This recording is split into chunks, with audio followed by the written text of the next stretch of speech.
تو اسے اللہ کی عطا ہی سمجھنا چاہیے۔ کچھ لوگوں کے پاس علم ہوتا ہے پر علم نافع نہیں ہوتا، وہ ٹامک ٹونیاں مارتے رہتے ہیں ساری زندگی۔ علم کو اللہ کی عطا سمجھیں، اپنی عقل پر اپنے شعور پر زیادہ بھروسہ نہ سمجھیں، نظر اللہ پہ رکھیں۔ حضرت مولا علی شیر خدا کرم اللہ تعالی وجہہ الکریم سے کسی نے پوچھا تھا بڑا عالم کون ہوتا ہے؟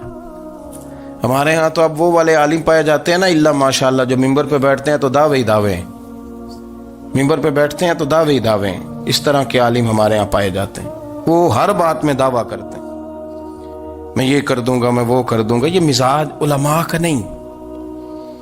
حضرت علی المرتضیٰ سے کسی نے پوچھا بڑا عالم کون ہوتا ہے؟ فرمایا بڑا عالم وہ ہوتا ہے کہ جسے مسئلے کا پتہ نہ ہو تو وہ کہہ دے مجھے نہیں پتا، میں پتہ کر کے بتاؤں گا، غلط بات بیان نہ کرے۔ امام مالک سے کسی نے کوئی مسئلہ پوچھا تو آپ فرمانے لگے مجھے اس سوال کا جواب نہیں آتا، ہمارے بزرگ سمجھاتے کیا ہیں؟ وہ کہنے لگا آپ اتنے بڑے امام ہیں تو اس سوال کا جواب نہیں آتا۔ آپ فرمانے لگے اگر مجھے ہر سوال کا جواب آتا پھر تو میں خدا ہوتا، مجھے ہر سوال کا جواب نہیں آتا، مجھے تو اتنا آتا ہے جتنا میرے رب نے مجھے عطا کر دیا ہے۔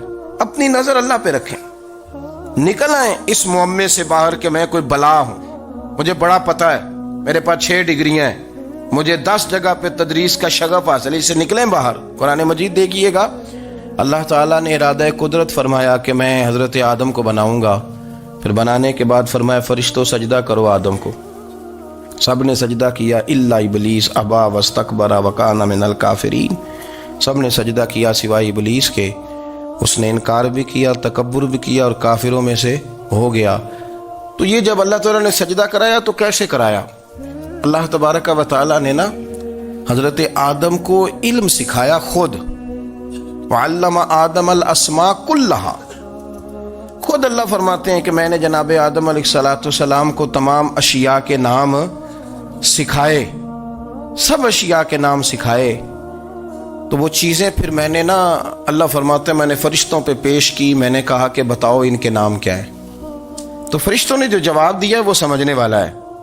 اللہ نے چونکہ خود علم سکھایا تھا حضرت آدم کو، جناب آدم سکھایا تھا، لیکن فرشتوں کو نہیں سکھایا تھا۔ تو اللہ کریم نے فرمایا فرشتوں اب یہ بتاؤ ان چیزوں کے نام کیا ہیں؟ تو فرشتے کیا کہتے ہیں؟ فرشتے عرض کرتے ہیں قالوا سبحانک لا علم لنا۔ آپ کبھی یقین کریں اس چیز کی لذت لیں تو مزہ آ جائے۔ کہا قالوا سبحانک، کہنے لگے تو پاک ہے، قالوا سبحانک، کہنے لگے تو، بھئی آدم علیہ السلام کو نام سکھا لیے، پھر فرشتوں کے سامنے وہ چیزیں پیش کر کے کہا ان چیزوں کے نام بتاؤ، تو فرشتے کیا کہتے ہیں؟ کہتے ہیں قالوا سبحانک، تو پاک ہے، لا علم لنا، ہمارے پاس کوئی علم نہیں، الا ما علمتنا، ہمیں تو اتنا پتہ ہے جتنا تو نے ہمیں سکھا دیا ہے، ہمیں تو اتنا پتہ ہے جتنا تو نے ہمیں، لا علم لنا، ہمارے پاس کوئی علم نہیں ہے، اتنا ہی پتہ ہے جتنا تو نے ہمیں سکھا دیا ہے، اس سے زیادہ ہمارے پاس علم۔ اور یہ کیوں تو نے ہمیں جتنا سکھایا اتنا پتہ ہے؟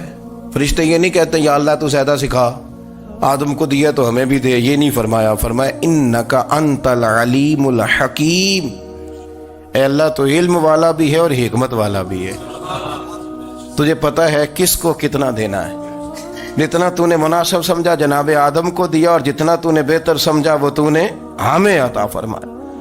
تو اگر آپ کے پاس علم ہے، کہیں نالج ہے، اس کو اللہ کی عطا سمجھیں۔ ہمارے ہاں بہت سارے لوگ بن کے بیٹھ جاتے ہیں، میں اکثر کہتا ہوں کہ پھر وہ دعوے کرتے ہیں میرے علاقے والے جاہل ہیں، میرے شہر والے جاہل ہیں، میرے خاندان والے پڑھے نہیں۔ یہ آپ کا دعویٰ ہے، یہ آپ کو خراب کر دے گا۔ ہم نے بہت سارے ایسے لوگ دیکھے جو بہت بڑے عالم تھے، لیکن اللہ جب لینے پہ آیا تو عقل ہی لے گیا، شعور ہی چلا گیا، حافظے ختم ہو گئے۔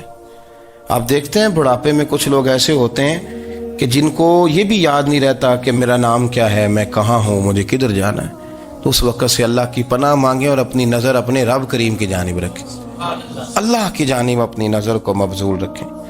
دوسری بات، علم کے بعد ایک چیز آتی ہے جس کا نام ہے ہدایت، جس کا نام ہے تقوی، جس کا نام ہے پرہیزگاری، جس کا نام ہے عمل، عبادت، ریاضت۔ ویڈیو دیکھنے کا شکریہ. اگر آپ چینل پر نئے ہیں تو سبسکرائب کر لیں اور ساتھ ہی ساتھ بیل آئیکن پر بھی کلک کر دیں تاکہ یوٹیوب ہماری ہر ویڈیو کا نوٹیفیکیشن سب سے پہلے آپ کو بھیج دے. جزاک اللہ.